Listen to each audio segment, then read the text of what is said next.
Europe 1. Nico Saliagas, vous recevez ce matin le comédien Pierre Ninet. Bonjour Pierre Ninet. Bonjour. Mercredi 28 novembre, vous serez à l'affiche d'un film poignant dans lequel vous interprétez le rôle d'un jeune sapeur-pompier dont la vie va basculer lors d'une intervention. Il va être défiguré, il va être brûlé et c'est sa vie entière qui va être considérée. Où est l'urgence ?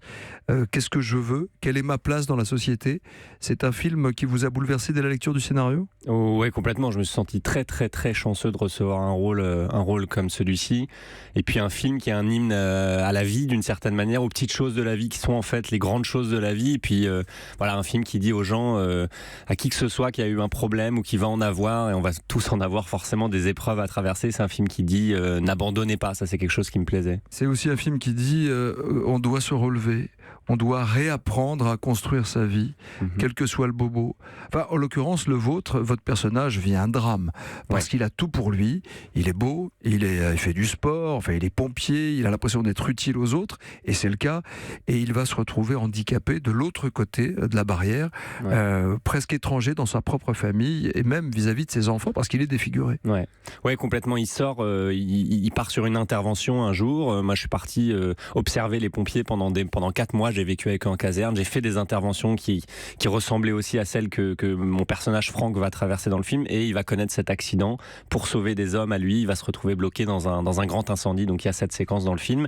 Puis la vie bascule et effectivement, il faut apprendre à se reconstruire, à se redéfinir, à re-rencontrer sa propre femme, jouée par Anaïs de Moustier, et du coup, il faut réimaginer toute sa vie, mais il y a quelque chose de très positif aussi là-dedans. Nous, on a rencontré des gens qui ont vécu des histoires extraordinaires, très dur parfois, mais quand même souvent magnifique, qui arrivaient à transcender cette épreuve dans leur vie, à trouver des clés, à trouver la force pour transcender ça. Le film nous dit aussi que ça ne concerne pas seulement les autres. Il y a certainement des gens qui nous écoutent ce matin sur Europe 1, qui ont été accidentés, accident de moto par exemple, ils ne se relèvent plus. D'ailleurs, c'est votre personnage qui le dit. Bien sûr, oui. On peut passer de l'autre côté très facilement et ne plus être regardé, ne plus être considéré, voire être vu comme quelqu'un d'utile à la société. Et c'est faux, c'est là où on doit travailler. Il y a des gens qui nous écoutent dans les hôpitaux qui font un travail remarquable. Bien sûr. Comment est-ce qu'on joue la douleur ? On a l'impression que vous avez vraiment eu cet accident quand on vous regarde au cinéma. Évidemment, c'est du cinéma, mais vous arrivez à créer une empathie et à nous faire réfléchir aussi sur le monde hospitalier quotidiennement. Toutes les infirmières qui nous écoutent ce matin. Ouais, c'était le but. C'est vraiment un hymne aux héros du quotidien en règle générale. Les pompiers, le but c'était de les voir comme on les a jamais vus, pas comme on les voit à la télé. Le réalisateur, il a fait 3 ans de recherche pour avoir un angle intime et humain justement, et aussi sur les soignants, les aidants, les infirmiers, les infirmières, les médecins, tout ce qui est magnifique en France, et des gens qui ont des métiers tournés vers l'autre, vers l'empathie.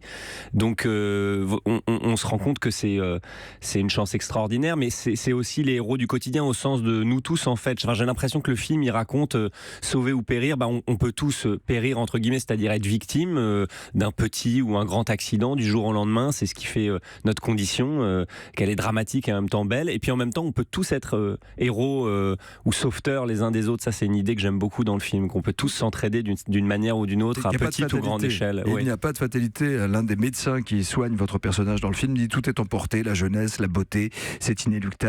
Tout est emporté, sauf peut-être les sentiments et les choix de vie que l'on fait. Quand on choisit de tourner dans un film tel que celui-ci, c'est aussi une responsabilité ?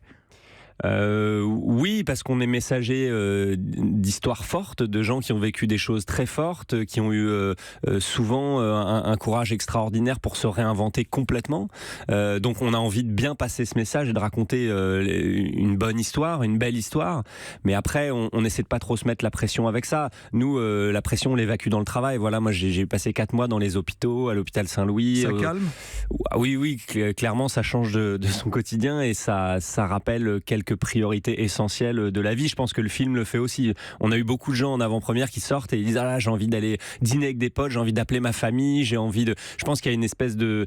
dans l'écriture de Frédéric Tellier, dans son film, il en ressort une gratitude pour plein de petites choses de la vie. Et ça, c'est un truc que j'ai ressenti en intervention avec les pompiers beaucoup aussi. Vous êtes devenu père après le tournage de ce film, ça a changé aussi votre vie ? Totalement, oui, ce serait mentir que dire non. Déjà beaucoup moins de sommeil, ça on est clairement là-dessus, mais beaucoup plus de petits plaisirs et de grands plaisirs de la vie aussi. Et puis ça, c'est la première fois qu'on me proposait de jouer un rôle de père au cinéma aussi, donc ça coïncidait bizarrement avec ma vie à moi, et c'était d'autant plus nourrissant et beau, je crois, de ce tournage pour cette raison aussi. Vous avez déjà une filmographie foisonnante, et puis ancien de la comédie française. Bref, vous êtes très jeune encore, Pierre Ninet, et pourtant vous avez quelque chose d'archétypal. On vous a vu aussi poster une photo de vous très musclé. Vous avez pris des hormones ou vous avez fait vraiment de l'entraînement avec les pompiers? Alors j'ai vraiment tout fait complètement oui, naturellement. Vous n'êtes pas doublé. Non, je suis pas doublé. Et c'est arrivé un peu par la force des choses, puisqu'on s'est dit avec le réalisateur, voilà, je dois jouer un pompier de Paris. Moi, je voulais être le premier à me convaincre. C'est pas forcément ma physionomie à la base de pouvoir les suivre dans les entraînements et tout. Donc pendant 4 mois, je me suis entraîné tous les jours avec eux, en caserne, en intervention. Et en fait, par la force des choses, j'ai pris 9 ou 10 kilos de muscles que j'ai dû perdre ensuite. Donc j'ai été suivi par une nutritionniste pour perdre le poids, pour m'approcher du personnage ensuite fragilisé après l'accident. Donc c'était un gros challenge physique, mais moi j'ai beaucoup aimé ça. Ça m'a déjà beaucoup nourri et préparé à attaquer ce rôle complexe. Les pompiers de Paris vous ont élevé au grade de première classe honorifique. Vous avez eu des retours? Ils ont vu le film? C'est aussi un hommage aux pompiers extraordinaire?